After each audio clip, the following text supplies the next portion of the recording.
तेजस्वी यादव ने आम बजट पर सवाल उठाए हैं। तेजस्वी यादव ने कहा कि सब कुछ गुजरात को दे दिया गया, जबकि बिहार में रोजगार कैसे बढ़ेगा, पलायन कैसे रुकेगा, इन सब की कोई चर्चा नहीं की। कारखाना पलायन कैसे रोके, कारखाने कैसे लगेंगे, इन्वेस्टमेंट क्या है, सब तो मोदी जी ने गुजरात को दिया, बिहार को क्या दिया? सब कुछ गुजरात में, सब कुछ गुजरात में, बिहार को ठेंगा। यही काम किया मोदी जी। बिहार भी इस राज्य का, इस देश का हिस्सा है ना, तो बिहार इस देश का हिस्सा है, तो बिहार को इस देश का हिस्सा है, तो बिहार को अगर मिला तो इसमें क्या चिल्पा मचाने की जरूरत है। बिहार में आईआईटी का विस्तार की घोषणा हुई है, हवाई अड्डे, ग्रीनफील्ड हवाई अड्डे के निर्माण की बात हुई है, फूड प्रोसेसिंग की ट्रेनिंग सेंटर और उसके प्रोसेसिंग यूनिट की घोषणा हुई है। तो इससे किसानों को लाभ होगा। बिहार में भी किसान रहते हैं, बिहार में किसानों को अगर लाभ होगा, बिहार के नौजवानों को अगर लाभ होगा, तो इसमें इनको अगर आपत्ति है तो ये कहें कि हमको भारी आपत्ति है, बिहार के किसानों को क्यों लाभ दिया जा रहा है, बिहार के नौजवानों को क्यों लाभ दिया जा रहा है, ये बोले। आज तक 10 साल में विपक्ष को मोदी जी के बारे में एक भी अच्छे शब्द मिले क्या? और छोड़िए, उनकी जो कांग्रेस पार्टी के बड़ी नेता हैं, उन्होंने राष्ट्रपति के बारे में किन शब्दों का प्रयोग किया, ये तो उनका अस्तर है, क्या बताया जाए। बहुत सुंदर बजट है, अभिनंदन। की 14 करोड़ आबादी की अपेक्षाओं की कसौटी पर खरा उतरा है। बिहार को ग्रीनफील्ड एयरपोर्ट, कोसी कनाल, फूड प्रोसेसिंग पार्क, मखाना बोर्ड और ऐसे कई महत्वपूर्ण सौगातों से नवाजा गया है। बढ़ते आगे बजट में बिहार के लिए खजाना खोलने पर बीजेपी और उपेंद्र कुशवाहा की पार्टी ने केंद्रीय वित्त मंत्री का आभार जताया है और बजट के लिए पीएम मोदी का धन्यवाद भी किया। इसमें 12 लाख तक की आय पर कोई इनकम टैक्स नहीं। इनकम टैक्स पेयियों के लिए इस बजट में बहुत बड़ी खुशखबरी। माननीय वित्त मंत्री निर्मला सीतारमण और माननीय प्रधानमंत्री जी को बहुत बहुत धन्यवाद। और बिहार के लिए तो इस बजट में बौछार कर दी गई है बिहार के विकास के लिए कि बिहार कैसे विकसित राज्य बने। इस तरह से बहुत सारी बजट में बातें हैं। किसान क्रेडिट कार्ड का लिमिट बढ़ाया गया, उसको 3 लाख से बढ़ाकर 5 लाख किया गया। मोबाइल फोन, कपड़ा, कैंसर की दवाएं आदि, टेलीविजन सब सस्ते हो रहे हैं। तो बड़ी शानदार प्रभावी बजट के लिए एक बार फिर से भारत सरकार को, माननीय वित्त मंत्री को और माननीय प्रधानमंत्री को बहुत बहुत धन्यवाद देना चाहता हूं कि उन्होंने इतना सुंदर बजट पेश किया है। निश्चित रूप से विकसित भारत की जो परिकल्पना है उसको यह बजट जो है सो पूरा करने का काम करेगा। और जहां तक बिहार की बात है तो बिहार में बहार है, क्योंकि दोनों जगह एनडीए की सरकार है और आदरणीय प्रधानमंत्री जी का जो बिहार के प्रति लगाव शुरू से देखने को मिला है, इस बजट में भी देखने को जो है सो मिल रहा है। बजट में झारखंड को कुछ नहीं मिला, जिस पर जेएमएम ने हमला बोलते हुए कहा है कि झारखंड को कुछ नहीं मिला, जबकि पूरा देश रोशन होता है झारखंड के कोयले से। वहीं पड़ोसी राज्य नारी और समाज के सभी वर्गों और सेक्टर्स के विकास को बढ़ावा देने वाला है और खासकर मध्यम वर्ग के जो लोग हैं उनके योगदान को भी मान्यता देते हुए यह बजट मैं कहूं अभूतपूर्व तोहफा लेकर आया है, तो यह कहना अतिशयोक्ति नहीं होगी।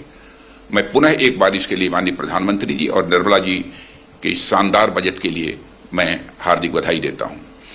वित्तीय वर्ष 2025-26 के बजट में डिफेंस मिनिस्ट्री को 6,81,000 करोड़ से अधिक का एलोकेशन किया गया है, जो पिछले साल के बजट एलोकेशन से लगभग 9.5% अधिक है। और डिफेंस फोर्सेस का मॉडर्नाइजेशन ये हमारी सरकार की प्राथमिकता रही है और इसके लिए भी 2025-26 में 1,80,000 करोड़ रुपए का कैपिटल एलोकेशन किया गया है, जो हमारी सेनाओं की क्षमता को पहले से कहीं और अधिक बढ़ाएगा। और पिछले वर्ष के तरह ही डिफेंस मॉडर्नाइजेशन बजट का 75% हिस्सा डोमेस्टिक इंडस्ट्री से प्रोक्योरमेंट में खर्च किया जाएगा और भूतपूर्व सैनिकों और उनके परिवारजनों को पेंशन और स्वास्थ्य सेवाओं के लिए इस बजट में पर्याप्त प्राविधान किए गए हैं। तो रक्षा मंत्री राजनाथ सिंह को आप सुन रहे थे, जिन्होंने बजट की तारीफ की है। हालांकि बजट में झारखंड को कुछ नहीं मिला, जिस पर जेएमएम ने हमला बोलते हुए कहा है कि झारखंड को कुछ नहीं मिला, जबकि पूरा देश रोशन होता है झारखंड के कोयले से। वहीं पड़ोसी राज्य बिहार को चुनावी बजट मिला है। झारखंड के साथ एक बार फिर नाइंसाफी हुई है। बिहार को बहुत कुछ मिला। क्यों मिला? संघीय ढांचा है, मिलना चाहिए, सभी राज्यों को मिलना चाहिए, बराबर का हक मिलना चाहिए। किसी एक राज्य को विशेष क्यों? विरोध में नहीं कर रहा हूं, लेकिन ये बजट पूरी तरह से चुनावी बजट है। क्योंकि बिहार में सामने चुनाव है, भाजपा की नैया डूबती नजर आ रही है, तो वो बजट के माध्यम से वो कुछ बरगलाना चाहते हैं, दिग्भ्रमित करना चाहते हैं। वहां किसी तरह बजट को दिखलाकर वोट कुछ मिल जाए, इस कवायद में लगी हुई है सरकार। अरे झारखंड की इतनी उपेक्षा क्यों? क्या गुनाह किया है झारखंड ने? क्या हमारे यहाँ के कोयले से पूरा देश रोशन होता है, वही गुनाह है? क्या खनिज संपदा यहाँ से ले जाकर तमाम देश उससे लाभान्वित होता है? क्या झारखंडियों की यही सजा है? आपको कुछ नहीं देना था, हम तो विशेष कुछ योजनाओं की ख्वाहिश रखे थे। हम लोगों को उम्मीद थी निश्चित तौर पर।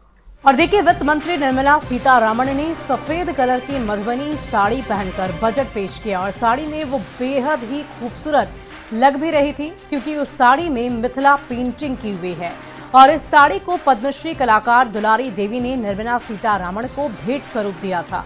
वित्त मंत्री के मधुबनी साड़ी पहनने पर संस्थान और बाकी सभी कलाकारों में खुशी की लहर है।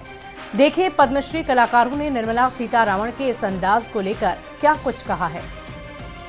में जे सीतारमण जी आयल छलखिन हैं, जे हुनका भेंट देल गेलै मिथिला पेंटिंग, मधुबनी पेंटिंग, चित्रकला के स्थान तरफ से, जे ओहि साड़ी में जे छै, जे अपना सबके मिथिला में माछ मखान बहुत फेमस छै।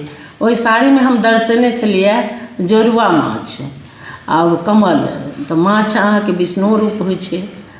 अपना बिहार के लेल, देश के लेल बहुत बड़का चीज छै। आइ हमसब बड़ खुश छी जे हमर सीतारमण जी के विदाई जेना बेटी के दै छै, सीताजी के विदाई भेलै तऽ हुनको विदाई में साड़ी के गेलखिन, तहिना हुनका साड़ी देल गेलै मिथिला चित्रकला के स्थान से।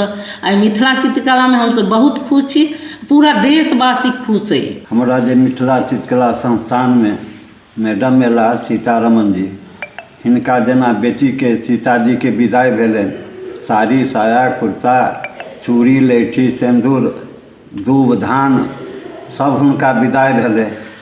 बहुत खुशी भेला। सब कोई गानो गा कर दुलारी जी बउआ जी हमहूँ कुछ गाना गा कर सुनेलिए। बहुत थैहर मन भेलै, बहुत खुशी से गेला है। और अभी जे मिथिला पेंटिंग के साड़ी जे पेड़ कर गेला है, तो उनका बजट दे दिलकै है, तो पूरा देशवासी, पूरा मिथिला अंचल के लोग बहुत खुशी मना रहे थे। जाय लगलखिन तऽ हम समदाउन हुनका सुनेलियनि आ हुनका विदाई देल गेलनि। आ ओहि काल में हमर जे एहिठाम संस्थानक आचार्य छथि, मिथिला चित्रकला संस्थान के कनिया आचार्य प्रतीक प्रभाकर, एकटा कहलखिन कि जे मैडम अगर संभव हो तो इस साड़ी को आप बजट सत्र के दिन पहनिएगा। तो से हमर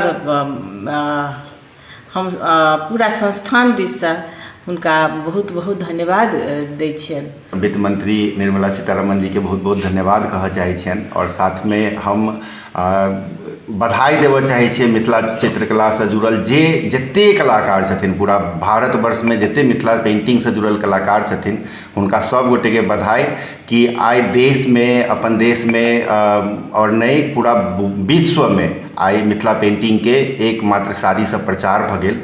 और एहि साड़ी के प्रचार भेला से पूरा रोजगार के माध्यम बढ़ते, जते लोग छथिन फेर से मिथिला पेंटिंग फैशन में एते। अहाँ बजट वाला दिन जे पहिर लेबै तऽ हमरा सब लेल बहुत पैघ गप हेतै, तऽ से हमर सबके वो मान रखलखिन, तऽ ताहि लेल हुनका बहुत बहुत धन्यवाद। आइ हमसब गौरवान्वित छी, हमर पूरा मिथिला गौरवान्वित अइ आ मिथिला कला सेहो। एहिसँ जुड़ल सब लोग